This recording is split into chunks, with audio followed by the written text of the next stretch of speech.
Hello friends, నేను మీ Madhuri. Welcome back to our channel. ఈరోజైతే మనం పులిహోరనైతే ప్రసాదం స్టైల్లో ఎలా చేసుకోవాలో చూసేద్దాం.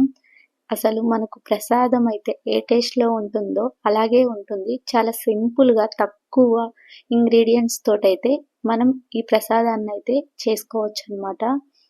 ఈ రైస్ వచ్చేసి పట్టు తక్కువ బియ్యం అండి. అందుకోసమే మీకు కలర్ అలా కనిపిస్తుంది.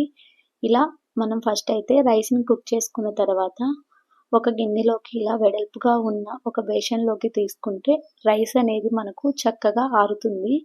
అందులో ఒక స్పూన్ నూనె, అర స్పూన్ పసుపు, కొంచెం కరివేపాకు వేసి మొత్తం ఒకసారి కలిపేసి పక్కకు పెట్టుకుందాం.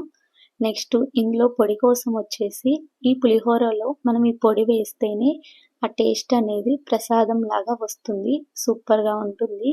దానికోసం వచ్చేసి అర స్పూన్ ఆవాలు, అర స్పూన్ జీలకర్ర, కొంచెం కరివేపాకు, అర స్పూన్ మిరియాలు, ఒక 3 ఎండుమిర్చి యాడ్ చేసుకొని మొత్తాన్నైతే మంచిగా డ్రై రోస్ట్ చేసుకోవాలి.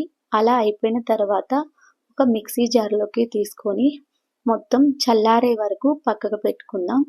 నెక్స్ట్ పులిహోర మనకు తాలింపు కోసం వచ్చేసి సరిపడా ఆయిల్, పల్లి నూనె అయితే బాగుంటుంది. సరిపడా ఆయిల్ తీసుకొని అందులో వచ్చేసి ఫస్ట్ పల్లీలనైతే ఫ్రై చేద్దాం. పచ్చెనగపప్పు, మినప్పప్పు, ఆవాలు, జీలకర్ర ఇవన్నీ అయితే ఒక్కొక్క స్పూన్ లాగా అయితే యాడ్ చేశాను. నెక్స్ట్ వచ్చేసి పచ్చిమిర్చి, ఒక 4 ఎండుమిర్చిని కూడా యాడ్ చేసుకొని అవన్నీ చక్కగా మనకు ఫ్రై అయిపోయిన తర్వాత ఒక అర స్పూన్ పసుపునైతే యాడ్ చేసుకుందాం. చిన్న స్పూన్‌తో అర స్పూన్, ఎందుకంటే ఆల్రెడీ మనం రైస్‌లో కొంచెం అయితే పసుపు యాడ్ చేశాం కాబట్టి. ఇది వచ్చేసి చింతపండు నేనైతే ముందుగానే ఇలా గుజ్జు చేసి పెట్టుకున్నాను. దానినైతే తాలింపులో మనం స్టవ్ ఆఫ్ చేసిన తర్వాత మనకు రైస్‌లోకి ఎంత సరిపడా అంత మనం యాడ్ చేసుకొని డైరెక్ట్ ఇంకా రైస్‌లో యాడ్ చేసి కలిపేసుకుంటే సరిపోతుంది.